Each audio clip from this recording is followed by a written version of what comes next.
Una good evening, my country people. Na news at 9, I carry come una the most from Wisdom Yard Television. My name na Toyosi Adeshino. Make una listen to the cocoa wey dey inside the story. Wetin be the fate of ANC party and when the 2024 election go hold? Na today be the day dem go bury the fallen heroes for Delta State. South Africa dey head for a general election for late May, and some polls suggest say the governing African National Congress (ANC) fit get less than 50% of the vote for the first time in 30 years. Plenty criticisms of the party wey lead the fight against apartheid under the late Nelson Mandela don affect their support and raise possibility of a coalition government. On 29 May, nearly 28 million South African registered voters go get the chance to elect representatives to the national and provincial parliament. It go be the country's 7th democratic general election. The election don take place every 5 years since 1994, when white minority rule been end and the ANC come into power. ANC, now led by President Cyril Ramaphosa, dey under growing pressure. Stubbornly, high unemployment wey hit 32% last year, persistent economic inequalities, corruption allegations and frequent power cuts don reduce their popularity. High levels of violent crime, on average 130 rapes and 80 murders a day for the last 3 months of 2023, don also dent confidence in the authorities. But the ANC talk say dem dey work to fix these problems, and dem dey urge people make dem no throw away gains wey dem make since the end of the apartheid. The party talk say poverty levels don fall, a greater number of South Africans live for decent homes, and access to healthcare don improve. The ANC don promise to create millions more jobs over the next 5 years to boost investment, support the private sector, and end corruption. The main opposition Democratic Alliance (DA) talk say the country dey in crisis. Dem wan liberalize the economy. Including a move towards greater privatization. Disgruntled former President Jacob Zuma don throw him considerable political weight behind fresh rival to the ANC. Na Ramaphosa replace Zuma amid corruption allegations wey him deny and him later go jail sake of say him defy court order. The burial of the 70 soldiers wey die for Ukwama community for Delta State go take place on 27 March, Nigeria Army don announce. Army say the burial ceremony go take place for the National Military Cemetery by 3 p.m. West African time. President Bola Tinubu dey expected to attend the ceremony. This dey come few weeks after Jagoda people kill the soldiers of the 181 Amphibious Battalion wey bin dey on peace mission to settle quarrel between two communities for Okwama and Okoloba for the South State. President Bola Tinubu and many Nigerians condemn the killing of the soldiers. The Nigerian leader ordered the military to make sure say the killers face justice. Tinubu also promised to go give the soldiers wey die national honors. Nigeria Chief of Defense Staff Major General Christopher Musa say the Nigerian Army sabi who dey responsible for the killing of 70 soldiers from 181 Battalion.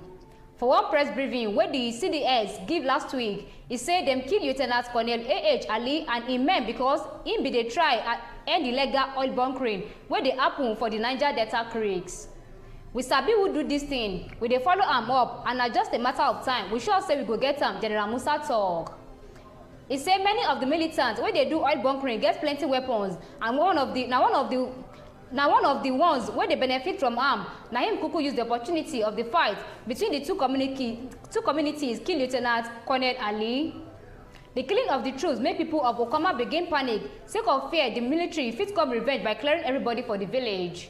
But the Nigerian Army, for one statement, assured law-abiding citizens of Okwama say dem go retaliate after youth gang killed the soldiers wey be on peace mission on Thursday, 14 March.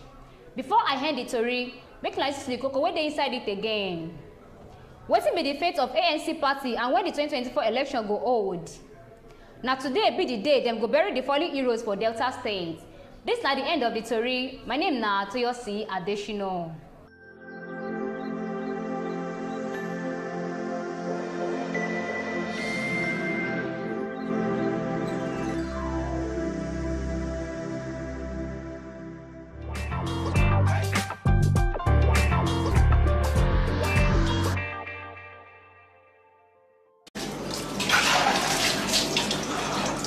Báyà àdúgbò ni ọmọ ọba ẹjọ.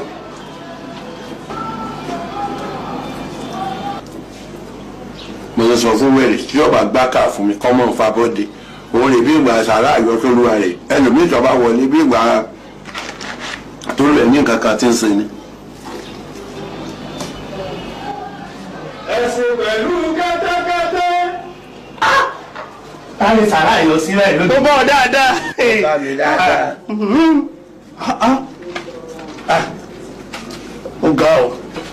gbogbo ẹ̀yin ẹ̀gbọ́n àbúrò ọ̀rẹ́ mo kí yín o orúkọ tèmi ni Bùkọ́lá Omídínà tí gbogbo èèyàn mọ̀ sí bíbí mi ń ṣe àkọ́fẹ́ ìyàwó bàbá Sùwé o mi ì dẹ̀ ń ṣe àárín èmi ni àfẹ́gbẹ̀yìn tí mo gbẹ̀yìn nílé ẹ̀. ṣe rí bàbá Sùwé jẹ́ èèyàn kan tó jẹ́ pé kò ń fi obìnrin ẹ̀ bá èèyàn ṣeré kódà gan tí ọmọ tó bí tó jẹ́ ọkùnrin tó bá ń rìn ní àsìkò tí ìyàwó ẹ̀ wà nínú yàrá ó máa lè síta ni.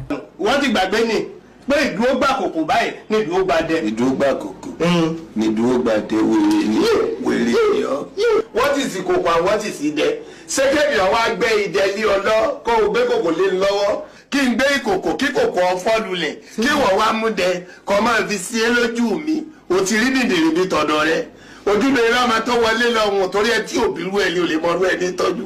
wàláì bọ́ ọba lọ sí mú wọn ó sì lẹ́bẹ̀ bọ́ba ilé gbé mọ́ ọmọ pé kéne mú tó lù ọ́ dẹ̀. kò ń fi obìnrin ẹ̀ báyàn ṣeré is a kind of man tó jẹ́ pé tí ó bá wà lọ́wọ́ ẹ̀ á jẹ́ kẹ́ mọ̀ pé ó wà lọ́wọ́ òun á ṣe fún yín níwọ̀nba nǹkan tó ní agbára kò dẹ̀ kì í ṣe nǹkan tó yẹ pé àwòye pé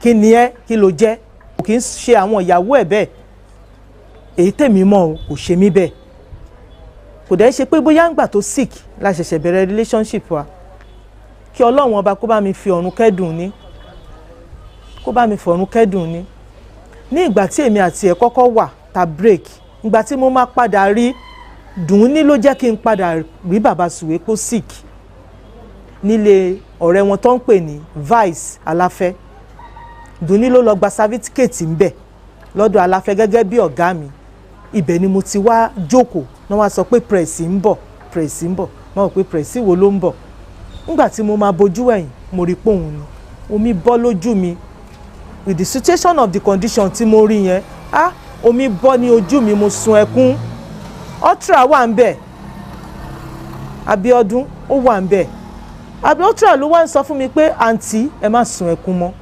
nǹkan tí pírẹ̀sì nídìí ni ẹni tó máa tọ́jú ẹ̀ mo ní ló le tó yìí bí mo ṣe tún padà wọlé lọ mo rí ọ̀rẹ́ wọn tó ń pè ní Aláfẹ́ yẹn Aláfẹ́ náà ń sọ fún mi pé bíbí má ké ẹni tó máa bá wọn tọ́jú ẹ̀ làwọn ń wá mo dẹ̀ nú ké mo dé mi kọ́ ni